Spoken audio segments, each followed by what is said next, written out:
মুক্তিযুদ্ধকে কেউ কেউ বিলুপ্ত করবার চেষ্টা করছে, কি বলবেন? প্রশ্ন হচ্ছে যে এটা আনিস ভাই তার পরের স্লটে কাইন্ডলি বলবেন যে আসলে মুক্তিযুদ্ধকে ছোট করা, হেয় করার চেষ্টা কে করেছে। বাংলাদেশের পুরো ইতিহাস জুড়ে যদি দেখেন, মুক্তিযুদ্ধকে সবচেয়ে বেশি ছোট করেছে আওয়ামী লীগ, শেখ মুজিব, শেখ হাসিনা, শেখ পরিবার। কী কী ছিল মুক্তিযুদ্ধের চেতনা, আমরা কেন যুদ্ধ করেছি? 70-এ একটা নির্বাচন হয়েছে, যেই নির্বাচনে আওয়ামী লীগ, পূর্ব পাকিস্তান আওয়ামী লীগ ভোটে জিতেছে। সো গণতন্ত্রের মূল্যবোধ কি, আপনি তাকে ক্ষমতা দেবেন না দিয়ে কি করলেন, একটা যুদ্ধ চাপিয়ে দিলেন, আমরা যুদ্ধ করতে গেলাম। তাহলে নির্বাচন, 69-এর গণ অভ্যুত্থান, 66-র 6 দফা, 71-এর যুদ্ধ, সব কিছুর মুদ্রা চেতনার মূল জায়গাটা ছিল কি, এই রাষ্ট্রটা একটা গণতান্ত্রিক রাষ্ট্র হবে। শেখ মুজিব দেশে ফিরে এসে সরকারের দায়িত্ব নিলেন, শপথটা পর্যন্ত পড়েন নাই নিজে, কিন্তু সে সিংহাসনে বসছে, সে কিন্তু রাষ্ট্রের প্রেসিডেন্টের দায়িত্ব নেন নাই। দ্বিতীয়ত হইল 73-এর নির্বাচনের সময় আওয়ামী লীগ এবং শেখ মুজিব যা বলেছে, 293টা সিট নিচ্ছে। জাসদকে পিটায়া পাটায়া কেন্দ্র থেকে ব্যালট হেলিকপ্টারে করে চুরি করে ঢাকায় না গুইনা নির্বাচন ঘোষণা করছে। বঙ্গভবনে গিয়া বলছে দেশে কোনো বিরোধী দল নাই, শেখ মুজিব বলছে। যেই শেখ মুজিব বিরোধী দলের রাজনীতি করছে, যেই শেখ মুজিব 14 বছর গণতন্ত্রের জন্য লড়াই করে জেল খাটছে, সে 73-এর নির্বাচনের পরে বলতেছে দেশে কোনো বিরোধী দল নাই। সেই শেখ মুজিব বাংলাদেশে 4র্থ সংশোধনী করে বাকশাল জাতীয় দল কায়েম করছে। সেই শেখ মুজিব বাংলাদেশে সকল পত্রিকা গণমাধ্যম নিষিদ্ধ করে দিয়েছে। সেই শেখ মুজিব দেশের সকল রাজনৈতিক দল বিলুপ্ত করে দিয়েছে, ইনক্লুডিং আওয়ামী লীগ। আওয়ামী লীগকে সে বিলুপ্ত করে দিয়েছে।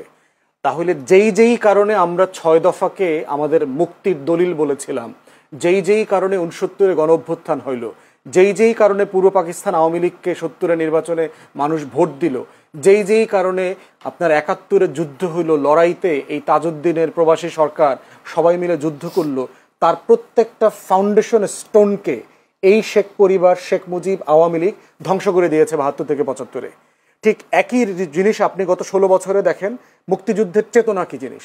একটা রাষ্ট্র গণতান্ত্রিক হবে, এই রাষ্ট্রে স্বাধীন থাকবে, সার্বভৌম থাকবে, অথচ এই আওয়ামী লীগ দিল্লি প্রণব মুখার্জির সাথে মিটিং করে, দালালির নির্বাচন করে, ইলেকশন ইঞ্জিনিয়ারিং করে 2008-এ ক্ষমতায় আসছে। এই আওয়ামী লীগ 2014-তে একতরফা নির্বাচন করেছে, 18-তে রাতে করেছে, 24-এ দামি নির্বাচন করেছে। জাতীয় পার্টির মতো একটা জাতীয় নিরাপত্তা হুমকি, এইরকম একটা দলকে সে বি টিম আকারে কাজ করেছে, যেই দলটা 81-তে হাসিনাকে এনে 82-তে নতুন কু করে দল বানায়া জিয়াউর রহমানকে হত্যা করে আওয়ামী লীগকে পুনর্বাসন করছে। তাহলে আপনি মুক্তিযুদ্ধের চেতনা কি জিনিস, আপনি অধিকারের লড়াই করেছে, তো শেখ মুজিব করেছে, 14 বছর জেলে ছিল। সেই অধিকারের প্রত্যেকটা ধারা উপধারা লঙ্ঘন করেছে হচ্ছে আওয়ামী লীগ গত 16 বছরে। মুক্তিযুদ্ধের চেতনা কি জিনিস? মুক্তিযুদ্ধের চেতনা হচ্ছে আপনি রাষ্ট্রে অর্থনৈতিক সাম্য কায়েম করবেন, মানবিক মর্যাদা কায়েম করবেন, সামাজিক সুবিচার ইনসাফ কায়েম করবেন। দেশের প্রত্যেকটা প্রতিষ্ঠান ধ্বংস করে দিয়ে এই রাষ্ট্রে কোথায় মানবিক মর্যাদা কায়েম হয়েছিল? আমাদের ন্যূনতম মানবিক মর্যাদা ছিল যেই রাষ্ট্রের RAB, police, DB, SB, DGFI, NSI রাত 2টার সময় উঠে দেশের নাগরিককে তুলে নিয়ে যায়, 6,500 ক্রস ফায়ার করেছে, হাজার হাজার লাশের এখনো দিশা নাই। সেখানে মুক্তিযুদ্ধের চেতনা মানেটা কি?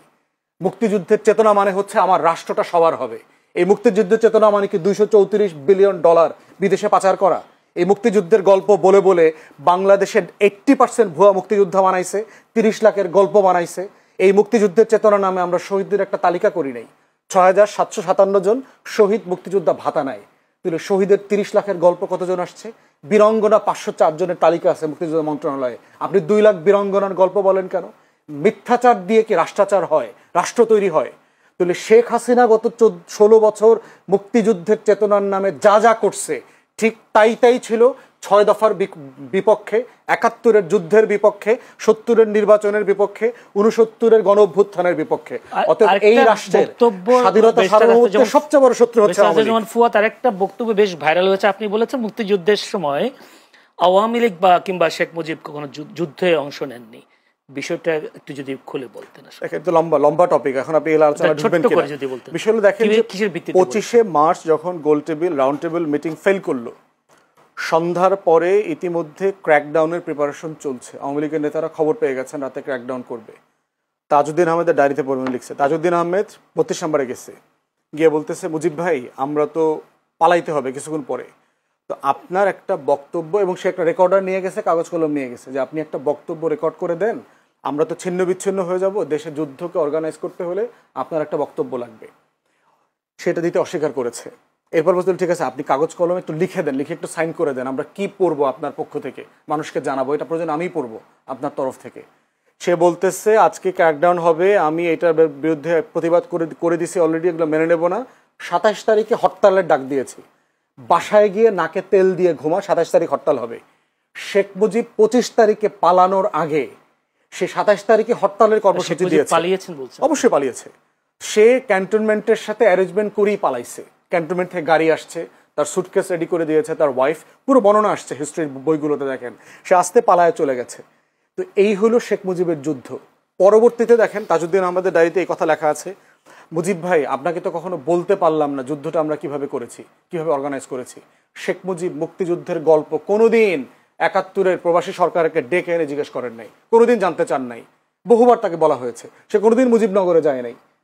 তাজউদ্দিন আহমেদ বারবার রিকোয়েস্ট করছেন, বহুবার বলা হয়েছে যে আসেন মুজিব ভাই, একটু আপনি বৈদ্যনাথ তলাটা দেখে আসেন, আমরা ওই পার থেকে পালায় এসে কিভাবে একটা মঞ্চ করে স্বাধীনতার ঘোষণাপত্র দিলাম, আপনাকে রাষ্ট্রপতি ঘোষণা করলাম, এটা তো আপনাকে দেখতে হবে। কোনোদিন যায় নাই সে সেখানে। অতএব সেই বাস্তবতায় দেখতে হবে যুদ্ধটা কারা অর্গানাইজ করছে। যুদ্ধ অবশ্যই তাজউদ্দিন আহমদের নেতৃত্বে, বাকি যারা পালিয়ে গেছেন ভারতের সহায়তায়, এবং এই ব্যাপারে দ্বিমত আছে যে আমাদের প্রবাসী সরকার করাটা ভারতে ঠিক হয়েছে কিনা। সেক্টর কমান্ডাররা কিন্তু রাজি ছিলেন না। জেনারেল ওসমানী থেকে সবাই বলেছেন যে আমরা চিটাগং হিল ট্র্যাক্সে করব। আমরা কিছুটা একটু প্রথম কথা হচ্ছে আনিস ভাইকে শুরুতে যেটা জিজ্ঞেস করেছি এটা উনি 2 মিনিট হুমকি আকারে নিয়েছেন। আমি যেটা বলেছি যে আপনি দ্বিমত প্রকাশ করার কারণে আপনাকে কেউ হুমকি দিচ্ছে কিনা এটা আমি জানতে চাই, কারণ এটা আমিও প্রতিবাদ করব। এবং আনিস ভাইয়ের অলমোস্ট সব কথার সাথে আমার দ্বিমত আছে। একটা দুটা চাঁদাবাজির কথা বলছেন, এটা জেনুইন কথা। ফেব্রুয়ারিতে ভোট হওয়া উচিত, এটার সাথে একমত। আমার দল ফেব্রুয়ারিতে নির্বাচনে যাবে। বাকি অলমোস্ট সব কথাই হচ্ছে আমি আওয়ামী লীগের 16 বছরের বয়ানের একটা রিজেম্বলেন্স দেখলাম আর কি, এবং যেটার সাথে আমি রেসপেক্টফুলি ওনার সাথে দ্বিমত করছি। প্রশ্ন কথা হচ্ছে, দেখবেন যে যখনই আমরা আমাদের আজাদির লড়াইটাকে দিল্লির আধিপত্যবাদের বিরুদ্ধে নেই, এবং গণ অভ্যুত্থান যে দিল্লির আধিপত্যবাদের বিরুদ্ধে একটা লড়াই, একটা জনগণের মানে প্রচণ্ড রকম স্বতঃস্ফূর্ত প্রতিবাদ, এইটাকে আনিস ভাইরা মেনে নিতে পারছেন না। এবং ওনারা দেখবেন একটা অভিযোগ করেন প্রায় যে আমরা এইটাকে 71-এর মুখোমুখি করছি, এইটাকে আমরা 47 মনে করতেছি। আপনি জেনারেল আপনি ইন্টারভিউ করেন না। আমি তো গ্রামে গত 1 সপ্তাহ গ্রামে কাটায় আসলাম, আমাদের গ্রামে যাওয়ার জন্য বলছে, কারেক্ট অ্যাডভাইস, রেগুলার যাচ্ছি, এবং ওনাদের থেকে গ্রামে গঞ্জে সাধারণ মানুষ চরে টরে গিয়ে টিয়ে সব জায়গাতে কথাবার্তা বলছি। গ্রামের মানুষদের ভিতরে কি আসলে এই জিনিসগুলো এইভাবে কাজ করে? এভাবে কাজ করে না তো। ওনারা বাংলাদেশকে এইভাবে দেখে না। আওয়ামী লীগের চোখ দিয়ে বাংলাদেশকে যেভাবে দেখা হচ্ছে, দেশের মানুষ বাংলাদেশকে এইভাবে দেখেন না। অতএব সেই জায়গাতে দিল্লির আধিপত্যবাদের বিরুদ্ধে লড়াইয়ের কথা বললেই 71-কে ছোট করা হয়। শেখ মুজিবের গ্লোরিয়াস পিরিয়ডের কথাও তো বললাম, 14 বছর গণতন্ত্রের জন্য লড়াই করেছেন, কিন্তু উনি শেষের জীবনের যে 3.5 বছর যা করেছেন, হিস্টোরিক্যাল রেকর্ড, যে উনি তো এগুলো করেছেন। এখন প্রশ্ন হচ্ছে তাহলে কি ওনার আগের মহত্ব শেষ হয়ে গেছে? না, আগের মহত্ব আগের জায়গাতে আছে, কিন্তু শেষে যা ক্ষতি করেছেন রাষ্ট্রের, সেটাও আমাকে বলতে হবে। রাষ্ট্রের দায়টা এরকম, কারণ কোন রাজনৈতিক নেতাকে আমরা নবী মনে করি না। আপনি তার প্রশংসা করছেন, কিন্তু তার স্বাধীনতায় সে অবদান সেটাই স্বীকার করেন না। তার কি বাকিগুলো কি দরকার নাই? অবদান হচ্ছে যে এটা তো ফ্যাক্টস। আমি তো বইয়ের রেফারেন্স দিলাম, মুক্তিযুদ্ধের প্রধান মানে সংগঠক তাজউদ্দিন আহমেদের লেখা থেকে বললাম। এখন তার লেখা যদি আপনার যাত্রার ডায়েরি মনে হয়, আপনি ছোটবেলায় আপনার চাচার কাছ থেকে কি শুনেছেন, এটা বেশি গুরুত্বপূর্ণ মনে হয়, that's for the listeners and the viewers to ধন্যবাদ ব্যারিস্টার জামান ফুয়াদ। আমরা বোধ করছি যে এই লড়াইটাকে এটার সাথে ওটা জাজ করা উচিত না।